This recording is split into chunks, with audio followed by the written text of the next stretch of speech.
Olá, meu nome é Felipe e seja muito bem-vindo ao canal do Zero ao MVP. No vídeo de hoje, nós vamos ver como criar permissões para 3 tipos de usuários: clientes, restaurante e entregador.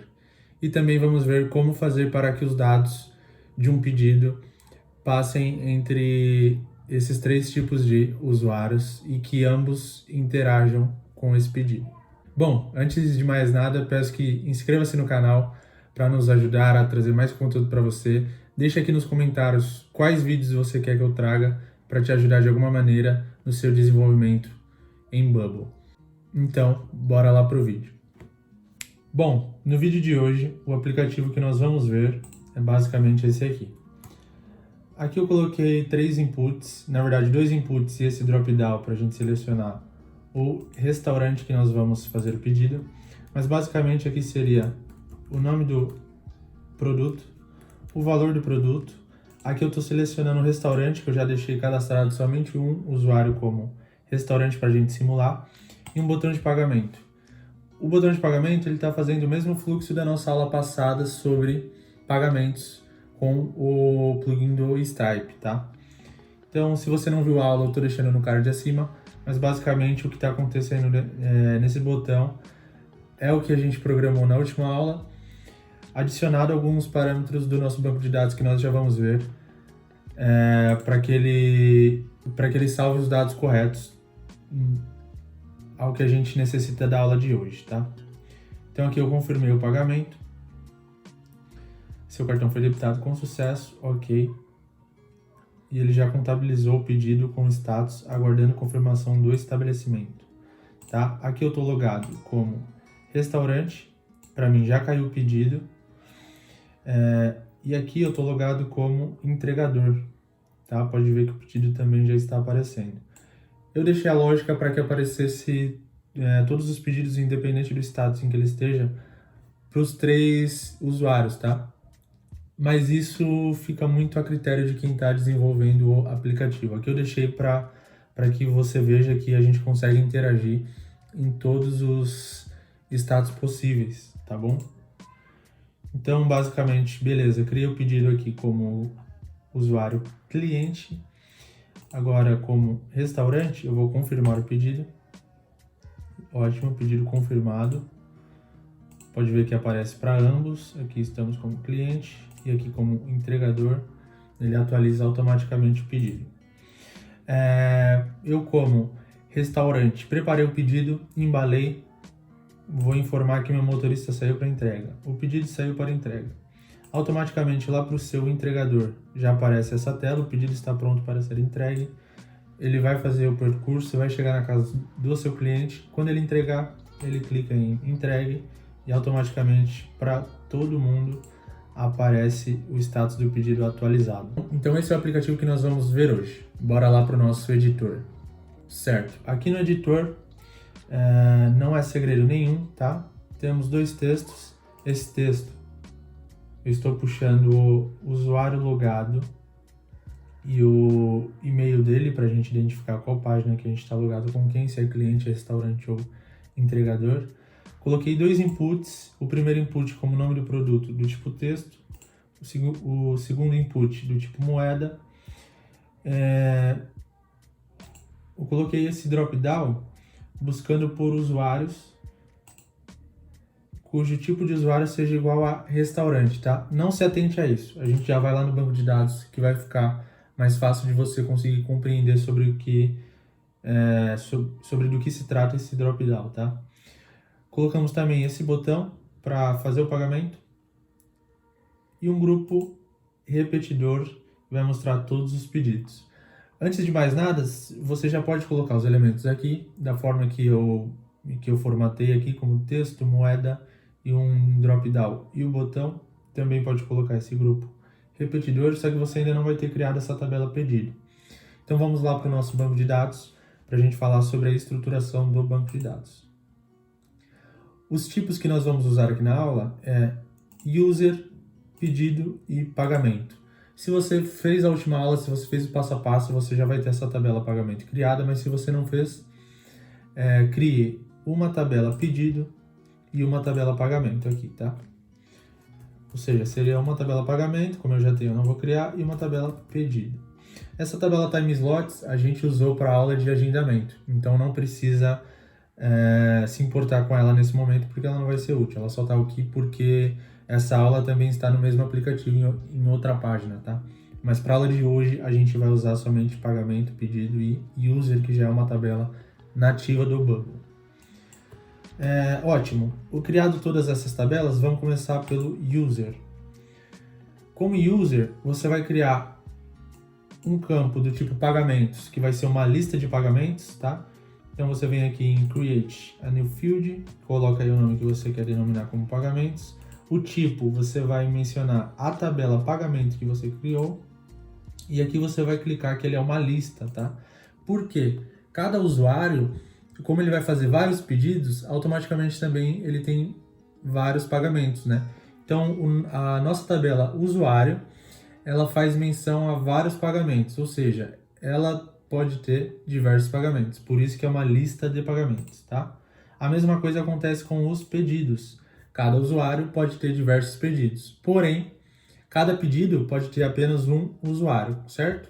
Cada pedido só pertence a um cliente, tá? Então, basicamente, essa é a lógica de amarração entre as tabelas. Voltando aqui, você vai criar um restaurante entregador do tipo user. O que é isso? Todos os nossos usuários estão sendo criados como user, certo? Tanto seu restaurante, quanto seu cliente, quanto seu entregador. A diferença entre os três basicamente vai ser a permissão, que nós vamos definir ali nos option sets, que eu já vou entrar agora. Porém, a única amarração entre os usuários que eu estou fazendo é de que o seu entregador pertence ao seu restaurante. Então, por isso esse campo aqui de restaurante entregador do tipo user, tá? Esse último tipo user, vamos entrar a fundo aqui. Pode ver que ele está como tipo user, né? Isso aqui a gente configura nos option sets. Option sets nada mais é do que opções fixas, teoricamente, porém são dinâmicas, partindo do pressuposto de que se você altera o dado aqui, você altera o dado em todos os locais que você utilizou esse option sets, tá? Ou seja, isso daqui é muito usado para quando você precisa de algo que você não vai deixar na mão do seu usuário para que ele altere. Então, o dado que está aqui, por exemplo, é tipo de usuário. Quais são os tipos que eu quero? Cliente, restaurante, entregador. Então, não é o meu usuário que vai denominar quais são os tipos de usuário. Sou eu, como administrador do aplicativo. Portanto, para esse tipo de caso, eu sempre utilizo option sets porque é muito mais prático, tá? Então, a partir desse tipo de usuário, para você criar o seu, você vem aqui em New Option Set, você vai denominar tipo de usuário, ou o nome que você achar mais viável para essa função que nós vamos dar a ele. Criado, aqui você vai aqui em Options, não é em Create a New Attribute, é em New Option. Você vai colocar aqui cliente, restaurante, entregador, tá? Essas vão ser as opções que você vai dar para tipo de usuário. Se você quisesse botar aqui, por exemplo, administrador, você colocaria, tá? Mas no nosso caso a gente só vai usar os três: cliente, restaurante e entregador. Beleza, feito isso, voltamos na nossa tabela usuário e você cria aí um campo do tipo usuário, que o tipo dele vai ser tipo user, que é esse option sets que nós criamos, ok? Então, esse aqui é o nome que a gente dá, o nome que a gente quiser, mas claro, eu estou usando tipo user para eu saber do que se trata. E aqui é o tipo desse campo, que é tipo user daquele option set que nós criamos. Pode ver que aqui como padrão eu posso definir aquelas três opções que eu deixei lá. Eu vou deixar em branco porque isso daqui você denomina na hora que você está cadastrando o seu usuário no seu aplicativo, tá bom? Aqui eu vou deixar em branco porque a gente define isso na hora que a gente está cadastrando o nosso usuário. Beleza, feito isso, vamos para a nossa tabela pedido. Aqui em pedido, cada pedido ele vai pertencer a um pagamento, correto? Ou seja, sempre que um usuário seu fizer um pedido, ele necessariamente vai ter que ter um pagamento. Por isso, cada pedido é vinculado a uma tabela pagamento, tá? Que eu denominei como nome, do tipo pagamento. Também vai ter o campo produto do tipo texto, para a gente popular com aquele input produto que nós colocamos. E a gente tá utilizando 3 status do tipo yes ou no, tá? É o status confirmado, é quando o seu restaurante ele clica que chegou o pedido para ele e que ele vai preparar. Status saiu para entrega, é quando o restaurante já preparou, embalou e entregou para o entregador. E status entregue é quando o entregador já deixou o pedido na casa do cliente, tá? Então a gente está usando esses 3 tipos. Todo pedido nasce como não, tá? Então você já pode deixar aqui como padrão no. Beleza, já temos o nosso pedido que ele vai ser vinculado a um pagamento. O produto vai ser do tipo texto, que é só um nome que nós estamos colocando ali na mão para facilitar essa nossa simulação. E a gente vai ter o nosso pedido vinculado a 3 tipos de usuários. Todo pedido vai pertencer a um cliente, a um restaurante e vai ter um entregador que fez a entrega, tá? Então, portanto, esses 3 campos aqui. User cliente do tipo user, user entregador do tipo user também, user restaurante do tipo user. Beleza, feito isso, vamos para a nossa tabela pagamento. Basicamente, ela está formatada da mesma forma que foi nossa aula do nosso vídeo anterior sobre pagamentos via Stripe, tá? Vou passar aqui muito rápido, só para você que não viu a aula e precisa do vídeo de hoje. É o seguinte, capturado é o termo que nós usamos para quando o meio de pagamento ele pode simplesmente congelar o seu limite do cartão de crédito e ele cobra posteriormente, ou ele já pode cobrar na hora, tá? Então, se o capturado é sim, quer dizer que foi cobrado na hora, e se o capturado é não, quer dizer que ele só congelou o limite e ele pode cobrar posteriormente. ID do pagamento é o ID do próprio pagamento, que o Stripe nos devolve esse dado. Pago do tipo sim ou não, para a gente identificar que o pagamento foi pago. E user do tipo user, para a gente identificar quem foi o usuário que pertence a esse pagamento. E valor do tipo número, para a gente saber qual é o valor do pagamento, tá? Então, basicamente, essa é a tabela pagamentos. Estruturado o nosso banco de dados, vamos voltar ao nosso editor, tá? Entendido como é que funcionam aqueles option sets, você pode ver que aqui no meu drop-down, eu estou utilizando os seguintes campos. Os tipos de escolha são usuários, opções de escolha, a fonte de escolhas, tá?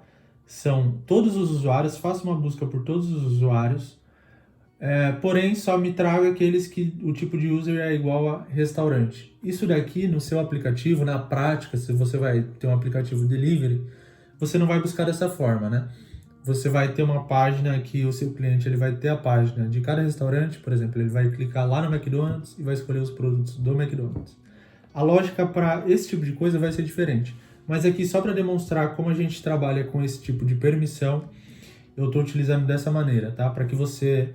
Eu estou te mostrando isso, mesmo que não vá ser útil em um caso legítimo de um aplicativo em versão live, mas eu estou te mostrando como é que está sendo a lógica que eu estou usando para te mostrar esse tipo de coisa, tá bom?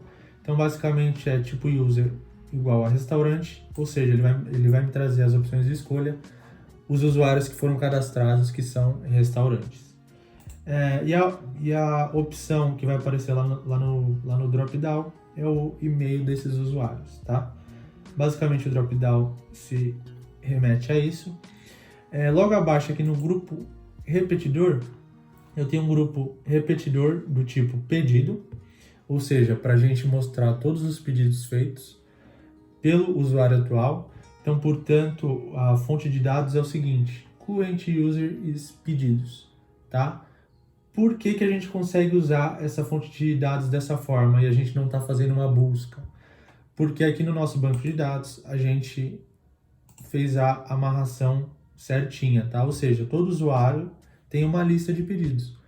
Por isso, para cada usuário logado, eu mostro somente a lista dele, usando a fonte de dados do grupo repetidor dessa maneira, tá bom? Beleza, aqui eu coloquei um grupo só para ficar mais visual, que a fonte de dados do grupo pode ver que é a célula atual pedido, ou seja, cada célula que vier desse grupo repetidor, a célula vai alimentar esse grupo com o dado dela, tá? Ou seja, a célula atual pedida. E automaticamente os textos estão dentro do grupo, então eles pegam o dado desse grupo que já está alimentado com esse dado do pedido, tá? Basicamente é isso. Então aqui eu estou puxando o nome do produto e aqui eu estou puxando o valor do produto formatado como moeda, tá? 2 casas decimais, vírgula como separador decimal, ponto como separador de centena e a moeda é reais. Aqui não aparece reais nativamente, então você clica no cifrão e bota o R na frente, digitando mesmo, tá? Beleza, feito essas configurações, vamos ver como é que tá a nossa página.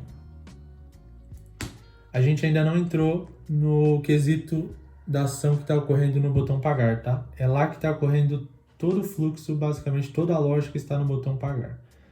Ótimo, aqui está mostrando o nosso pedido, como eu falei, o nome do produto do pedido, o valor, e aqui é um texto com o status. Ou seja, nesse texto aqui pode ver que ele não tem elemento inicial, a única coisa que ele tem é o seguinte, condicionais.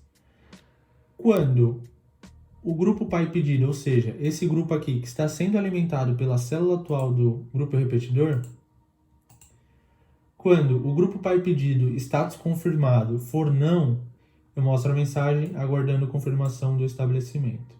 Quando o grupo pai pedido status confirmado for sim e o status pedido saiu para entrega for não, ou seja, eu confirmei o pedido, porém o restaurante ainda não finalizou a embalagem e o motorista ainda não saiu para entrega.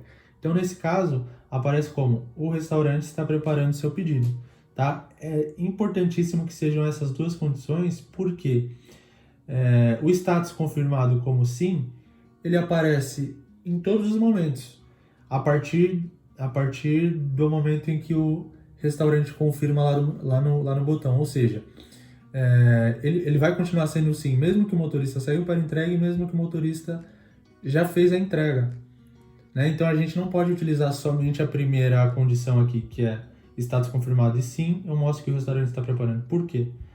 Porque isso daqui só é verdadeiro quando esse status é sim e quando o status de saiu para entrega é não, tá? O próximo passo, aí já são 3 parâmetros justamente por conta dessas interligações entre os status.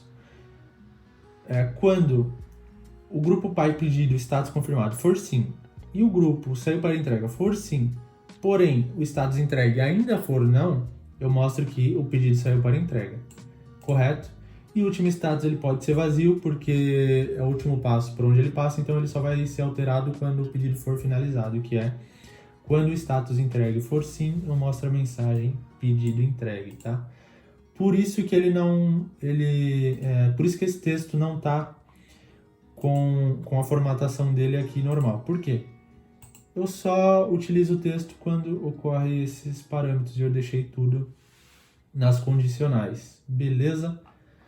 Então, basicamente, quanto ao grupo repetidor é isso, vamos ao botão pagar. Vou dar um Start Edit Workflow aqui, para a gente ver na íntegra o que está acontecendo com ele. Bom, como a gente viu na aula anterior, as ações a partir do momento que você cobra o usuário, elas só continuam a acontecer se o Stripe nos retornar um pagamento bem sucedido. Se o seu cliente ele clicou no botão pagar, ele criou um novo pagamento para a gente saber que houve uma intenção de pagamento, né? Ou seja, quando eu crio um novo pagamento, eu estou vinculando o usuário que está logado a esse pagamento, o valor, estou puxando do input, valor, e pago do tipo não. Por quê? O pagamento a gente vai saber se ele foi pago aqui no passo 2, tá? Passo 2, o e-mail do pagador é o usuário atual e-mail, quantia, input valor, valor, moeda, BRL, nome, input nome do produto, valor. Aqui é sem segredo, tá? Eu tô passando bem rápido porque nós já vimos na última aula, isso daqui não tem segredo. Tô puxando os valores do input e o e-mail do usuário atual. Beleza? Descrição, eu deixei como um dado estático aqui porque não faz diferença pra gente, mas eu coloquei. Essa imagem aqui é para o seu checkout, então vale a pena deixar uma imagem bonitinha aí da sua empresa. E aqui Statement Descriptor é o texto que vai aparecer na fatura do cartão do seu cliente, tá bom? E o mais importante daqui é a gente deixar essa caixinha aqui de Authorize the Charge Only desmarcada, tá? Porque dessa maneira a gente já vai cobrar o pedido na hora, né? Você não vai congelar o pedido e só cobrar na hora que o seu motorista entregar, correto? Então a gente deixa ela desmarcada e já cobra na hora o pedido. Beleza, feito isso, o resto das ações só vai ocorrer se volte um pagamento confirmado, tá? Então, com o pagamento confirmado, a gente vai criar um novo pedido. User cliente é o usuário que está logado, pois foi ele que pagou. User restaurante, estou puxando daquele drop-down que nós vimos. Produto, input nome do produto, estou puxando do input. Status, confirmado do tipo não, entrega do tipo não e saiu para entrega do tipo não, correto? Pagamento, estou vinculando o pagamento a esse pedido como resultado do passo 1, que foi o que nós criamos aqui. User entregador, eu pego o drop-down restaurante e puxo o restaurante entregador daquele restaurante, tá? Então, quando eu criei o nosso restaurante aqui, ó, pode ver que no cadastro dele o restaurante entregador está o entregador@gmail.com, tá bom? Pode ver que os outros estão com esse campo vazio, porque o cliente não tem entregador e o próprio entregador também não tem outro entregador, né? O único que vai ter esse campo preenchido é o restaurante.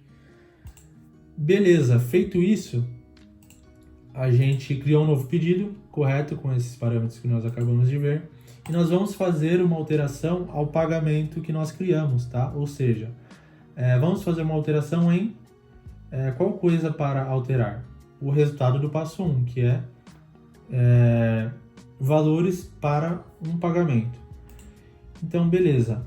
O capturado, a gente vai puxar o resultado do passo 2, que é o cobre o usuário atual, que esse dado retorna do Stripe, tá? Então, a gente pega o que o Stripe falou, se já foi capturado ou não. A gente pega o ID de pagamento que o Stripe nos retornou também como resultado do passo 2, Charge ID, e pago do tipo sim, porque tudo que ocorre a partir do passo 2 é considerado pago, porque o Bubble nos informa que só ocorre as ações a partir do momento da cobrança do usuário, nesse caso do plugin do Stripe apenas, tá? Se o pagamento volta bem sucedido. Então, se ele voltou bem sucedido, a gente altera de pago para yes. Ótimo. Feito isso, a gente vai vincular tudo isso que nós criamos a todos os usuários que são envolvidos nessa operação, né?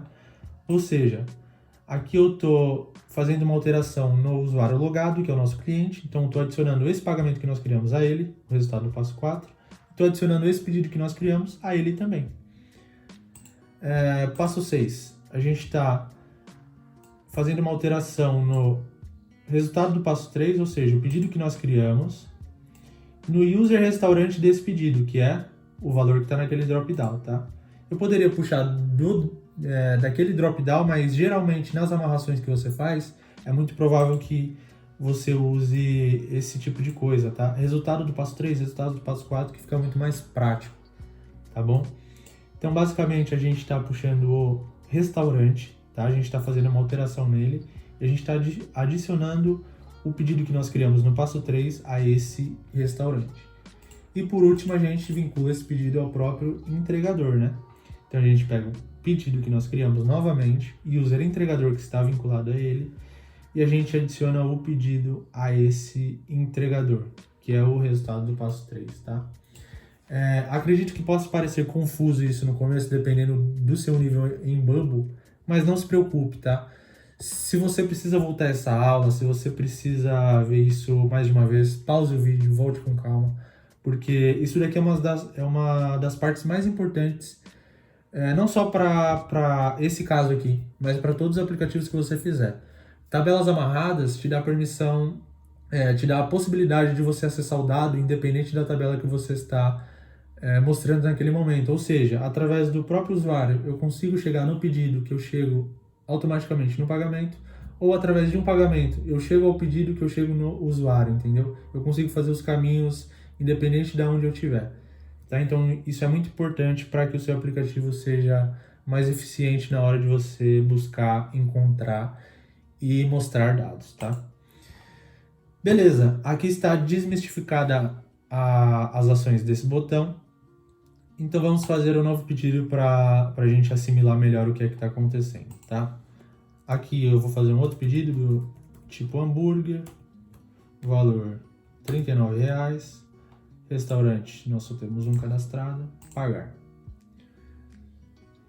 Lembrem-se, aqui ele ocorreu até o passo 2, certo? Ou seja, ele já criou um novo pagamento. Vamos ver lá no nosso banco de dados.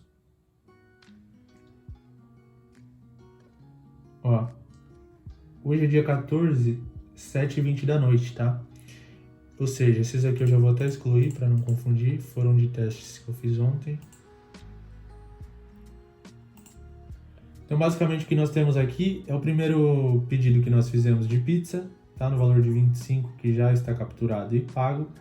E esse aqui, como a gente clicou em pagar, ele correu até o segundo passo. Por que somente até o segundo passo? Porque a gente ainda não confirmou o pagamento, tá? Então, ele já criou um novo pagamento e ele cobrou o usuário. Pode ver que ele me jogou para a tela do Stripe. Tá bom? Então, ele já criou esse pagamento do passo 1 ali, do tipo pago igual a não, valor de 39, que é esse que nós estamos fazendo.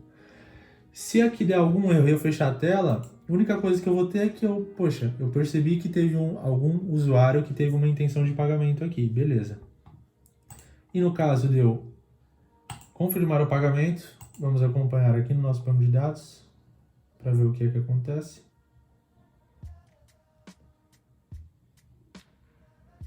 Ó, tá carregando aqui em cima ainda, já voltou para a página. Seu cartão foi debitado com sucesso. Eu acredito que ele só corre as seguintes ações quando eu dou um OK. Não, ele já correu, ó. Já alterou para sim. Ótimo. Beleza. Então aqui ele me mostrou a mensagem lá, já fechou a mensagem. E já consta o pedido aqui como aguardando confirmação do estabelecimento. Certo? Automaticamente, como é que está funcionando? Aqui a gente só viu até o nosso editor do cliente. Mas basicamente, o que eu tenho nas outras páginas é o seguinte. É uma cópia desse grupo repetidor que nós configuramos, tá? Então pode dar um Ctrl+C, Ctrl+V aí. E vamos para a página do restaurante primeiro, que é onde o nosso pedido vai para a primeira ação, que é de confirmar, né? Então aqui, ó, pode ver que é o mesmo grupo repetidor com a mesma fonte de dados, ou seja, o usuário atual pedidos. No caso, esse usuário atual vai ser o restaurante. Porém, como a gente faz a amarração bonitinha lá, a gente joga o pedido tanto para o cliente, para o restaurante, para o entregador, a gente consegue buscar os dados dessa mesma maneira, tá? Sem precisar fazer buscas. Então, fonte de dados current user do jeito que estava na página clientes, tá? Você só copia e cola. A única diferença é que aqui a gente tem um botão, que eu deixei escondido, que é o de confirmar pedido e botão saiu para entrega. Né? Esse primeiro botão ele só vai ficar visível quando o status de confirmado for não, correto? Então, quando o status confirmado for não, esse botão é visível para que para que o restaurante possa confirmar o pedido. Tá? Então, quando ele estiver visível e o nosso usuário clicar nele, acontece o seguinte: faça uma alteração no grupo pai pedido, que ele pega da célula atual, como a gente já viu lá na tela do cliente, tá? E altera o status de confirmado dele para sim. Simplesmente isso é o que acontece, tá? Quando altera o status para sim, automaticamente esse botão esconde. Por quê? Ele só é visível quando o grupo pai pedir status confirmado é não. Então, automaticamente ele fica invisível, tá? E automaticamente aparece esse botão, que ele só fica visível quando, ó, quando o grupo pai status confirmado for sim, que é o que acontece quando a gente clica no botão de cima, e quando o grupo status saiu para entrega for não. Ok? Então, aí a gente libera esse botão para ele ficar visível. Vamos ver lá na página do nosso restaurante, que ele pede para atualizar que nós fizemos a alteração. Vamos ver aqui na página o que é que está acontecendo. Ó, o pedido ainda está como confirmado como não, né? Então, esse botão fica visível para mim. Ao clicar, ele altera o status de confirmado para sim e automaticamente ele fica invisível e aparece o botão saiu para entrega. Que o seu usuário ele só vai clicar aqui quando o motorista realmente sair para fazer uma entrega, né? Então a gente clicando aqui, a gente altera o status de saiu para entrega para sim E automaticamente, pode ver que aqui já não tem mais botão. Por quê? Porque esses dois botões só ficam visíveis quando esses dois status estão interagindo de forma dependentes, tá? Quando o botão confirmar pedido, status for não, ele fica visível somente nessa condição. E a mesma coisa do status saiu para entrega, somente quando confirmado for sim, o saiu para entrega ainda não. Então, qualquer condição fora disso, os dois botões ficarão invisíveis, tá? E a gente seleciona isso para ele não ser visível ao carregamento da página aqui, deixa desmarcado, tá?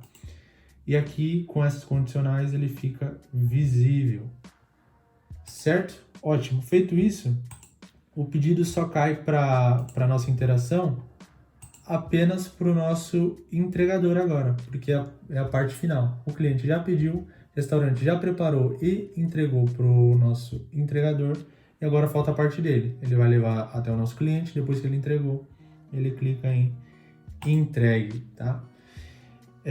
Bom, voltando ao nosso editor, é muito importante a gente salientar do seguinte, ó, como estão cadastrados meus usuários. Pode ver que a lógica é a seguinte: meu cliente, ele está como e-mail cliente, que eu pus só para facilitar, e o tipo user, ó, ele está como cliente, correto? Então, através desses option sets, quando o seu usuário faz o login, você direciona cada tipo de usuário para cada página específica dele.